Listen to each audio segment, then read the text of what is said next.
Ya está con nosotros Ricardo Lombana para conversar sobre el llamado a juicio a dos expresidentes por el caso Odebrecht, también el escándalo del IFARU y la negativa del presidente a dar información sobre el contrato con Minera Panamá.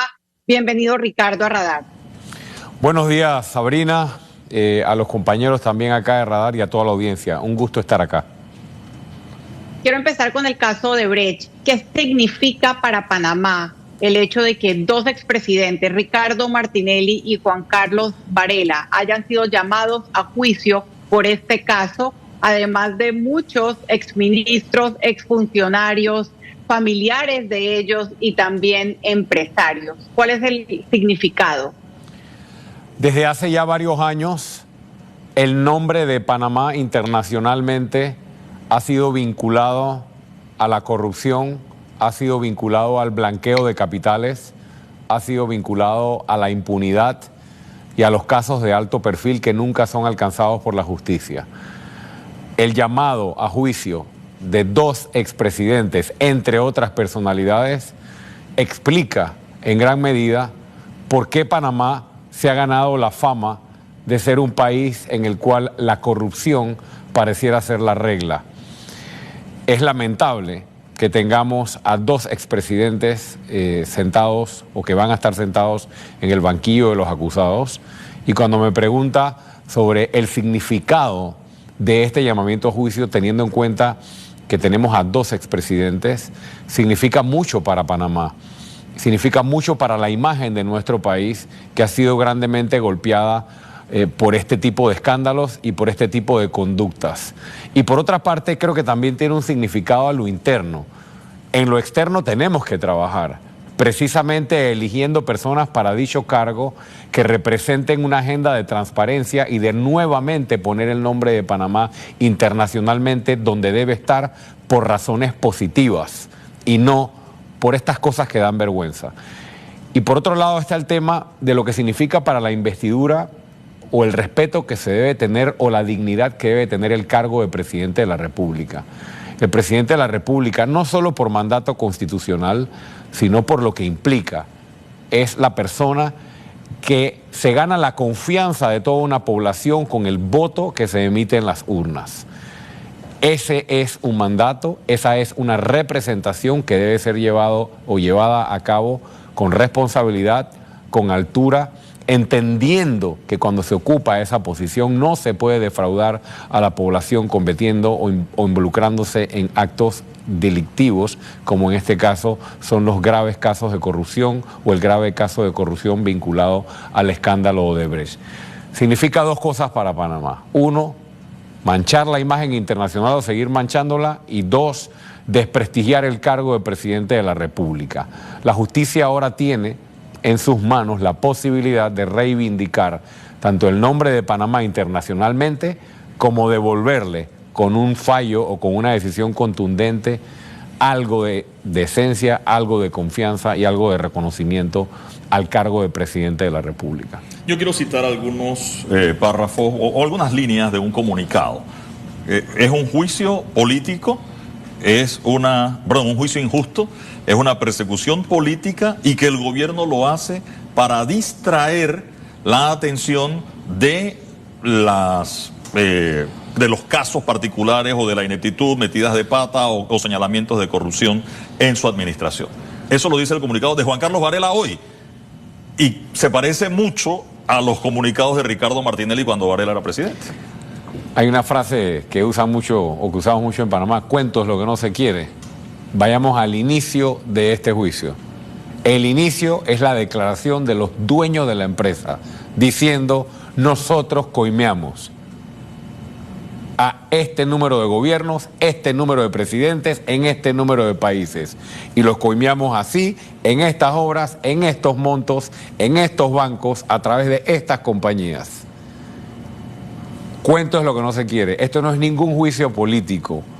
Este es un juicio que nace de la declaración de personas que hoy pagan condenas por haber cometido delitos, pero Panamá es un lugar especial en el cual ahora, pero los argumentos, delitos repetidos. Yo sí pienso... Incluso los abogados de Varela hablaron de la carta del Parlacén. Varela, tengo que decir que Varela sí no lo dijo, fueron sus abogados, pero hasta la misma carta del Parlacén. O sea, no vamos, esa película ya la vi. No es un juicio político en términos de que es inventado. Sí.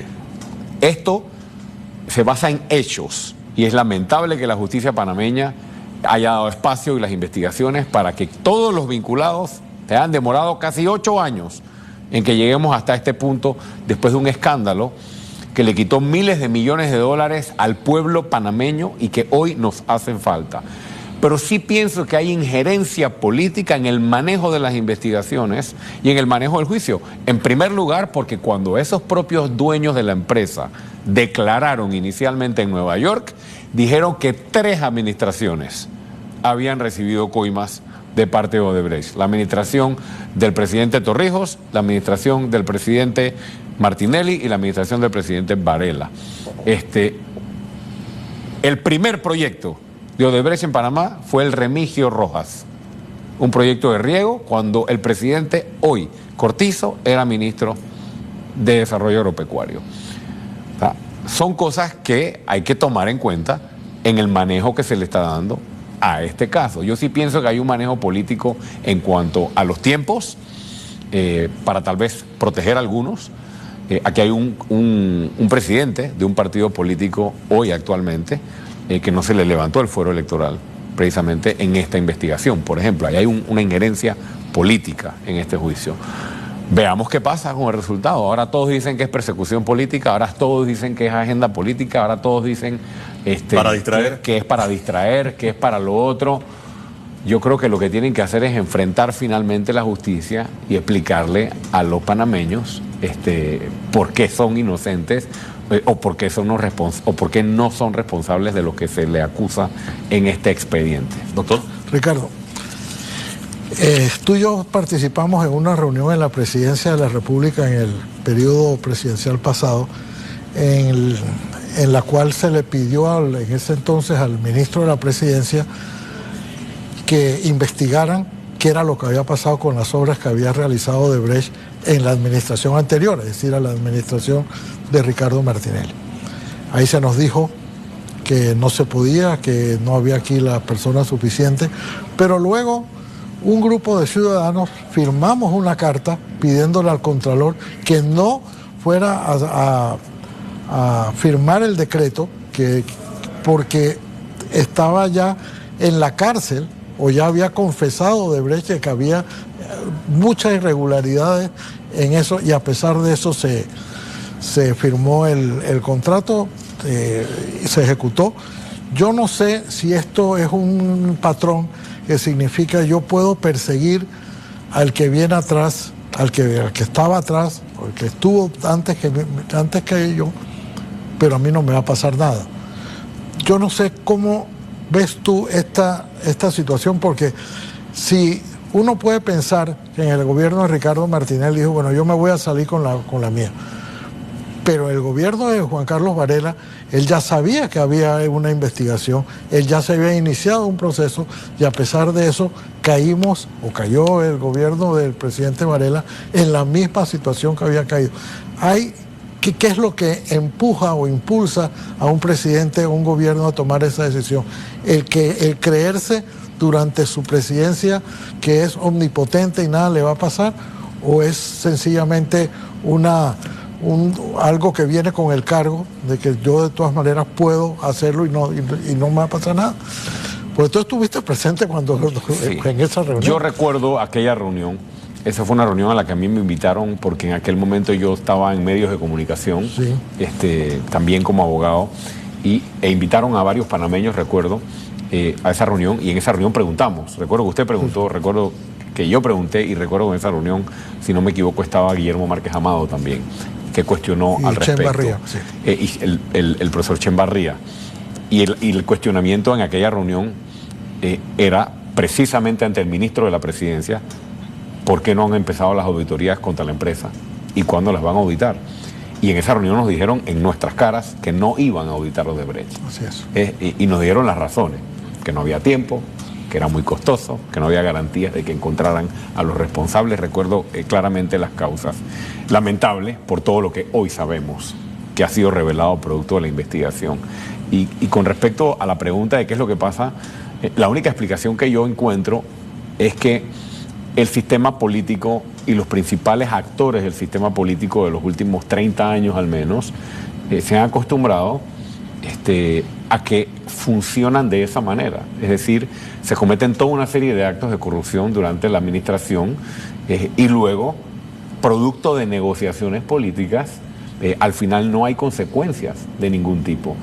Y aquí tenemos a varios presidentes, ahora mismo 2, y otros expresidentes que tal vez no están en el banquillo de los acusados, pero que han sido fuertemente señalados por escándalos de corrupción que nunca han sido declarados responsables. Esto es lo más lejos que hemos llegado y ojalá se llegue con decisiones contundentes. Están acostumbrados a hacer pactos a las espaldas del pueblo panameño, están acostumbrados a pactar la impunidad, a pactar, recuerda que tú vas a hacer gobierno después, recuerda que el partido tal va a regresar. Los 3 principales partidos de este país o las 3 principales fuerzas políticas de este país se han repartido el pastel y los dineros de los panameños, y también se han repartido el beneficio de la impunidad durante estos 30 años. Yo pienso que esa es la única explicación. Y ahora estamos viendo que probablemente tras bastidores se lleva toda una negociación entre quienes aspiran a la presidencia y están en el banquillo de los acusados, como el señor Martinelli, que obviamente es uno de los que está allí, con un agravante de que ya 2 familiares de él han señalado directamente la responsabilidad del señor en el caso. Ojalá supiéramos que se negocia tras bastidores, ¿no? Porque cuando tú aspiras a la presidencia, realmente deberías aspirar porque quieres trabajar por la población. Aquí tenemos candidatos que quieren ser presidentes para salvarse de la justicia. Una razón o una motivación completamente distinta a la que debería ser la aspiración o las motivaciones que mueven a un ciudadano a querer ocupar este cargo. Antes de ir con Sabrina, yo quiero ir un poco a la parte jurídica, usted también como abogado. ¿Hasta dónde ha llegado esto? Es decir, a expresidentes han sido investigados. Martín Torrijos en el caso Semis hubo un proceso, Ernesto Pérez Valladares en el tema de PEC hubo como una investigación, pero que llegara a esta parte, vamos, no hemos llegado al juicio todavía, pero por lo menos falta la condena. Está el tema de, o por lo menos llegar al juicio, porque hay el llamamiento a juicio, pero no hemos tenido juicio todavía, y de hecho está para casi dentro de un año. Pero llamamiento a juicio, 2 expresidentes y 6 exministros, bueno, ministros a juicio sí habían llegado, pero 2 expresidentes creo que era un fenómeno, digo fenómeno porque nunca había pasado. Nunca había pasado. Ha habido incidentes, como dices tú, de investigaciones, incluso en el caso de Pérez Valladares, recuerdo que incluso estuvo en la Procuraduría y demás, pero responsabilidades penales que se reflejen en devolución de dineros o de fortunas mal habidas, o de simplemente actos de corrupción, no hemos tenido. En el caso Odebrecht, y aprovecho la pregunta para decirlo, yo considero que es mucho más importante la devolución de la plata que algún otro tipo de responsabilidad penal que puede ser sustituida o quién sabe reemplazada por otro. Aquí son muchos millones de dólares de los que estamos hablando, no solo de los 2 expresidentes mencionados, sino todos los otros que participaron, y aquí hay mucha necesidad en este país y lo que hay que pedir es la devolución del dinero. Sí, nunca se había llegado a esta instancia. Y celebro que se llegue a esta instancia.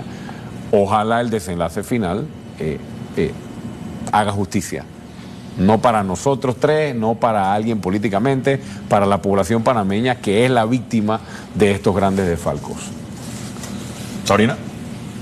Hablemos de tiempos y de nombres, Ricardo. Usted mencionaba a un presidente de un partido político al que no se le quitó el fuero, se refiere a Rómulo Rux. Y hablemos también de los tiempos y de las consecuencias políticas o no del llamamiento a juicio de 2 expresidentes y de otros funcionarios. En cualquier otro país, obviamente la consecuencia política sería muy, muy dura de ser llamado a juicio por blanqueo de capitales, sobre todo habiendo servido como presidente de la República. Pero en Panamá resulta que también por los tiempos esto no impedirá que Ricardo Martinelli corra o aspire a ser presidente de la República, y a juzgar por las encuestas es una persona sumamente popular. ¿Qué piensa usted de esto? Que no haya un castigo social al hecho de que un proceso ya encuentre suficientes elementos, e incluso sus hijos lo señalen directamente, de haber blanqueado capitales y de haberse apropiado de dinero de todos los panameños a través de coimas. Yo pienso que el tiempo pondrá las cosas en su lugar, tanto en el proceso judicial como en el proceso electoral. Definitivamente que el panameño ha perdido la fe en el sistema judicial y la fe en la justicia. Si hubiese justicia independiente, imparcial y efectiva, el señor Martinelli hoy no sería candidato a la presidencia de la República, eso lo sabemos todos, y tampoco tendría la posibilidad de hacer un partido político con el aval del Tribunal Electoral. Eso es evidente que en cualquier país medianamente serio, con instituciones medianamente serias o robustas, no se hubiera permitido esta realidad. Pero estamos en Panamá. Panamá, lastimosamente, es el viejo oeste, donde todo funciona con maletinazos, con conflictos de intereses, con tráficos de influencia, o quítate tú para ponerme yo, o simplemente los pactos de impunidad. Es la realidad. Y una persona que no ha rendido cuentas, o que tal vez no llegue al momento en que tiene que rendir cuentas, va a ser candidato a la presidencia de la República. Esas son las realidades. Y si nos toca participar en el torneo electoral en esa realidad, habrá que jugar con esas reglas. Y la ciudadanía tendrá que sacar sus conclusiones. Si ya tú fuiste presidente y le demostraste al país que la intención de tu presidencia era enriquecerte a ti y a todos los que estaban alrededor tuyo, y meterle la mano en el bolsillo a los panameños y quitarle tanto que hoy se necesita, la ciudadanía tendrá que tomar su decisión si quiere eso nuevamente o quiere el futuro. Yo pienso que en el torneo del 2024 va a estar claramente enfrentado el pasado político de Panamá, lleno de escándalos de corrupción, de pactos de impunidad, de todo lo que estoy mencionando, y opciones que representen el futuro político de quienes estamos, entre otros, queriendo construir otra forma de hacer política y zafarnos de este lodazal que tanto daño nos ha causado. Hay quienes dicen que falta mucho para el 2024, otros dicen que ya está encima. Y la pregunta de las encuestas suele ser si las elecciones fueran hoy. Las elecciones no son hoy, pero la pregunta es esa. Y si fuese así, Ricardo Martinelli aparece en varias encuestadoras, algunas cuestionables, otras que parecen serias, como el favorito en este momento. Reitero, si las elecciones fueran hoy, las elecciones todavía no son, pero ante ese escenario, eso plantea estrategias y perspectivas de alianzas, incluso la dificultad de los candidatos de conseguir donaciones, según lo que vayan diciendo las encuestas, ¿no? Las encuestas a mí me ponían en 2% o en 3%, tal vez la mejor en 5%, cuando faltaba un tiempo similar para las elecciones. Lo mismo pasó con el expresidente Varela en su momento. Hay mucha manipulación con las encuestas, la ciudadanía también lo sabe, y esa fotografía de hoy, a pesar de ser manipulada ampliamente o claramente, considero que no es la fotografía ni la realidad de lo que se va a vivir el 5 de mayo de 2024. Ya tengo la experiencia, en mi caso, haber pasado por un torneo electoral en el cual evidentemente lo que se marca un año antes o un año y medio antes no tiene absolutamente nada que ver con lo que ocurre en las elecciones, y nosotros estamos concentrados no en quién va a ser el contrincante o si el señor Martinelli va a correr o no va a correr. Nosotros nos estamos preparando para representar una oferta electoral que quiera cambiar el sistema político panameño, que quiera limpiar este país de tanta mafia, de tanta corrupción, de tanta sinvergüenzura, y poner los recursos de los panameños al servicio de la gente. Versus quien estará del otro lado. Si el que está del otro lado es el que usted menciona, el señor Martinelli, que hoy marca, según estas encuestas, muy bien, nosotros estamos listos para enfrentarlo y para derrotarlo si así es necesario en las urnas, pero ya habrá tiempo para esa discusión, para esas propuestas, cuando estemos mucho más cerca de ese momento. Ricardo, nosotros vamos a tener en este programa un segmento dedicado a la mina, al no contrato de la mina, a la ausencia de ese contrato de la mina. Así es que yo quería nada más que la audiencia tuviera la oportunidad de escuchar tus opiniones sobre esto último que ha ocurrido, o sobre, no sobre lo último, sino todo este trayecto que ha tenido la mina desde que hace 16 meses nombraron una comisión, luego ya el presidente nos explicó cómo es que va a repartir la plata, pero ahora para las fiestas patrias nos dijo que por estrategia no puede decirnos y que está preparado para cualquier cosa. ¿Cómo es tu interpretación de esa saga que nos debe llevar algún día a un contrato con la minera? Volvemos al Panamá, que es el viejo oeste. Aquí hay gente que se rasga las vestiduras hablando de seguridad jurídica y que no se puede afectar la seguridad jurídica. O sea, realmente a veces parece un chiste. O sea, una empresa que no tiene su situación contractual clara, ni vigente, ni estable, sigue abiertamente su actividad de extracción, genera ingresos, genera actividad económica, genera utilidades ilegales, si lo vemos con respecto a la vigencia y validez del contrato, y no pasa absolutamente nada. Entonces, quien preside el país, en vez de referirse a eso, hace una conferencia de prensa con bombos y platillos en la cual le anuncia al país los nuevos términos del contrato. Y no solo los nuevos términos, en la conferencia de prensa, que la recuerdo muy bien porque la vi 2 veces, pues no podía creer lo que estaba escuchando, asignaba hacia dónde iban los fondos. Sí, tal porcentaje para salvar no sé cuánto de la Caja de Seguro Social, el programa de los jubilados, que iban también a aportar. Repartió la plata. Y yo decía, pero el contrato no está firmado. Y además ese contrato tiene que ir a la Asamblea. Esto es semejante irresponsabilidad y politiquería. Para mí, una mentira más del gobierno actual, del presidente Cortizo, pero además de eso, una muestra más de la debilidad institucional de Panamá. Queremos generar empleo, queremos traer inversiones. ¿Qué es lo primero que pregunta y ve un inversionista? Un inversionista quiere saber si en el país hay reglas. ¿Qué pasa si viene un inversionista que quiere generar 1.000 empleos, 5.000 empleos en Panamá, que hoy se están yendo para Costa Rica, que hoy se van para Colombia o se van para República Dominicana? ¿Por qué? Porque allá tienen mejores cosas que ofrecer que Panamá. No, porque aquí les piden coima y porque aquí no hay justicia, sino que se funciona con maletines. O no hay estabilidad jurídica, como lo estamos viendo con el caso de la minera. Este país se tiene que poner serio si queremos generar empleo. No solo los inversionistas extranjeros, aquí ya hay inversionistas locales sacando dinero de Panamá y buscando inversiones fuera de Panamá, precisamente porque vivimos en el viejo oeste. Por eso nuestra propuesta política no se enfoca solamente en los problemas coyunturales del país: generación de empleo, costo de la vida, agua potable. Eso lo vamos a abordar en los primeros meses de gobierno. Sin embargo, si no atacamos el problema de fondo, que es que este país es un juego de fútbol sin árbitro, aquí vamos a desembocar en una situación de inestabilidad. El contrato con la minera tiene que formalizarse. Las condiciones que se negociaron, si es que están negociadas, tienen que ser transparentes frente a la población. Y finalmente, cualquier tipo de acuerdo tiene que cumplirse por parte de esta compañía.